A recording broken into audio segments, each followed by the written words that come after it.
Hi there. Welcome into Meltdown Tuesday. I'm Matt Verderam, and this week we want to talk a little bit about the NFL Draft.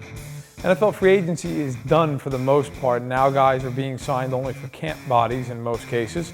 And of course, with the NFL Draft creeping ever closer, April 27th is the start, we get to look at some players who are going to be the next stars in the NFL, probably a couple Hall of Famers in this draft class.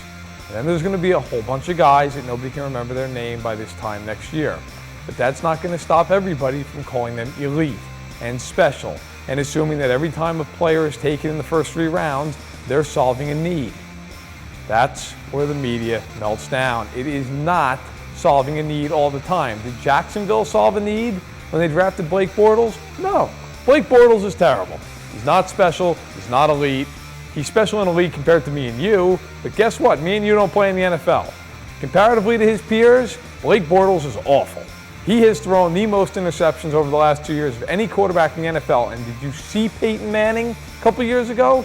The man's arm was falling off, and Blake Bortles still threw more picks than him.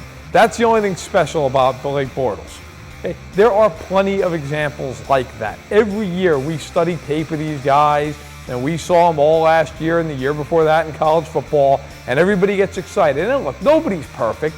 But this idea that all these players, the top 100 guys on somebody's big board, that they're all special, no chance. Maybe 5 to 10 are truly special players. Then you have a bunch of good players, then you have a bunch of guys who might make a niche on special teams, and then you have a bunch of guys who are going to be unemployed in a year or 2, or maybe if they're really lucky, 3. So when your team goes out and they draft that running back you wanted so bad, be excited, be happy, but don't be a fool. Don't think for 1 second that all of a sudden you've solved the need, okay? I use Blake Bortles, but there's a million different guys we could talk about.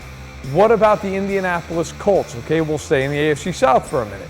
There's another team that can't draft to save its life. Now, new GM this year, so reason for hope, but let's be real about a few things. Philip Dorsett, not special. Not even close. He's going to battle with Kamar Aiken for the number 3 receiving job in Indianapolis. Most of you couldn't pick Kamar Aiken out of a lineup, okay? So keep that in mind. There are a million examples. Jonathan Baldwin a handful of years ago at the Kansas City Chiefs, terrible player. Absolutely awful. Shouldn't have been drafted, period. Went in the first round.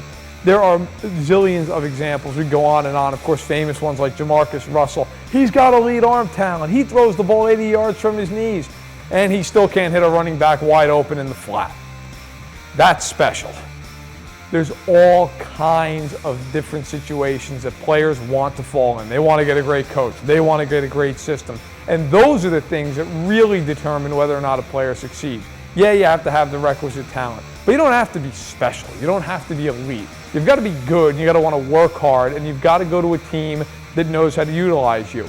Case in point this year, Christian McCaffrey.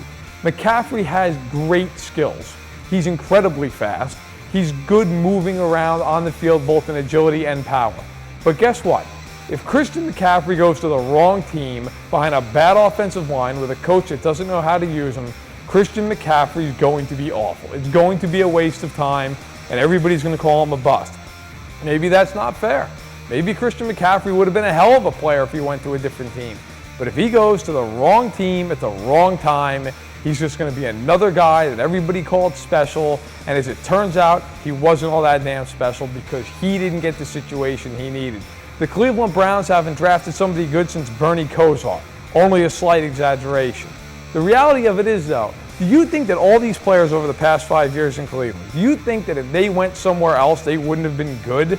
Maybe some of them would have flamed out no matter what. Brandon Weeden, awful pick. Johnny Manziel, awful pick. And those 2 guys, they were called elite and special all the way through the draft process by so many different pundits who get paid hundreds of thousands of dollars to tell you who your team should draft to make a Super Bowl run in the next year or 2.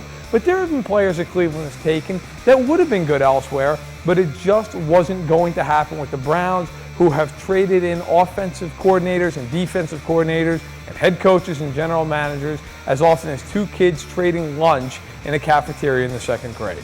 So when your team gets up on the clock, remember this: you have a chance to get a Hall of Famer. You have a chance to get a phenomenal player. But you're just as likely, if not more likely, to get a mediocre player or a bust. you haven't solved anything until that player proves something, and that sure as hell goes beyond being special this time of year.